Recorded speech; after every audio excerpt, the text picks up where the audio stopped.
Last year, Kawhi Leonard and the Toronto Raptors shocked the world by winning a championship over the Warriors without a single lottery pick on their roster. On their 15-man roster, they only have 5 first-round picks, and the highest of these was Kawhi Leonard, who was drafted by the Spurs with the 15th pick in the draft. The rest are late first-round picks, as shown on the screen. 5 more of these players were second-round picks, led by Marc Gasol and Danny Green, who are crucial starters in their championship run. Adding to this, 2 more players went undrafted. Usually, these players don't have a big role on a team, but Fred VanVleet had different plans. He emerged as a crucial piece to their team, and without him, they might not have been champions. This is a testament to the Raptors' player development alongside the players' hard work that made some of these players what they are now. I'm here to tell you right now, we don't care. Let me tell you We don't care. Why am I telling you this though? It's because another team is emerging right under our noses, just like the Toronto Raptors. They're capitalizing on other teams' mistakes and stealing players late in the draft that look like future stars in the league. This team is the Denver Nuggets.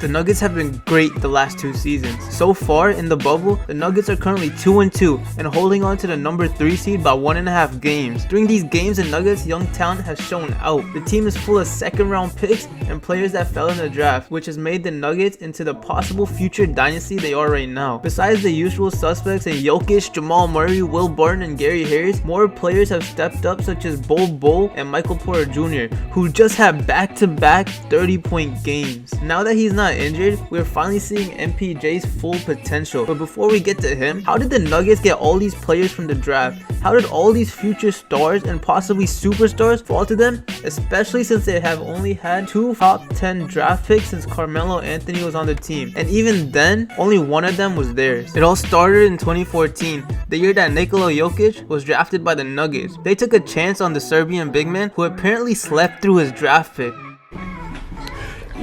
Looking at his draft day analysis, he was not supposed to be what he is now. They said he lacked foot speed, that he would have bad defense, and that his upside is low because of his lack of explosiveness. Although this sounds familiar with Jokic, this did not affect him. Little did they know that this slow-footed, overweight big man will be in MVP conversations and average 20.2 points, 10 rebounds, 7 assists, while getting 1.2 steals and 0.6 blocks per game. Only the Nuggets saw what Jokic could do, but he was not the only player. In that same exact draft, the Nuggets had the 11th pick. They traded it to move back in the draft with the Chicago Bulls. The Bulls took Doug McDermott, who has not lived up to the hype, while the Nuggets got Gary Harris and Yusuf Nurkic, who are both consistent starters in this league at the moment. Although Nurkic was traded to the Blazers 3 years ago, Gary Harris is still on the roster. He's been a consistent scorer and a great 4th or 5th option, while McDermott has turned into an NBA journeyman who's already played on 4 NBA teams in his first 6 seasons in the league.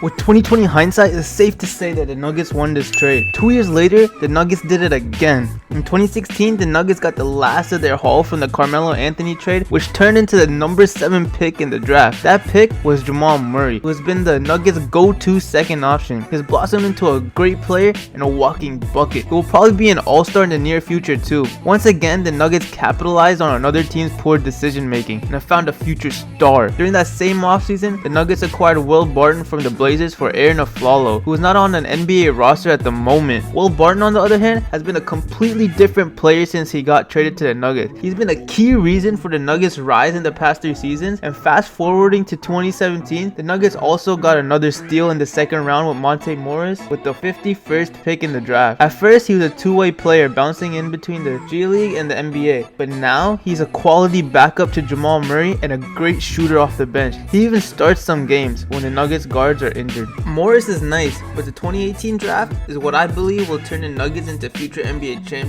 Coming into the draft, all the hype was on DeAndre Ayton, Luka Doncic, and Trae Young. Everybody was wondering where they would land and debating who was better, but one player was lurking in the shadows. His name was Michael Porter Jr. Coming out of high school, he was the number 1 prospect. He was supposed to be a one-and-done player and become the number 1 pick. People were calling him the next Kevin Durant because of his gameplay and length, but a back injury stopped all of that. This injury caused him to fall to the 14th pick where the Nuggets nabbed him. Michael Porter Jr., an immense talent, and now Denver at 14, figuring he might as well spin that wheel of fortune.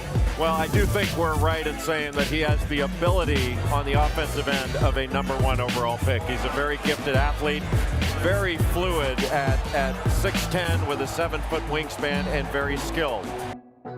Due to this injury, he did not play in his first season and was on and off during the current season, but he has erupted ever since the NBA restarted. So far, he's averaging 25.6 points, 7.6 rebounds, with 1 block and 1 steal per game. He's leading the Nuggets to victories alongside Jokic and is looking like a future superstar in the league. I believe he will be the person that propels them into a championship contender alongside the Lakers, the Clippers, and the Bucks. He's not the only player though. If the Nuggets weren't lucky enough with MPJ, it happened again the very next year. Just like MPJ, Bol Bol was an up-and-coming prospect in high school. He was supposed to be a lottery pick, but an injury in college completely decimated his draft stock, which caused him to fall all the way to the second round to the Miami Heat with the 44th pick, but was immediately traded to the Nuggets. In the preseason, we saw what Bol Bol could do with time. If both of these players develop into stars, this team could be future champions, if not a future dynasty, and they appeared right under our noses.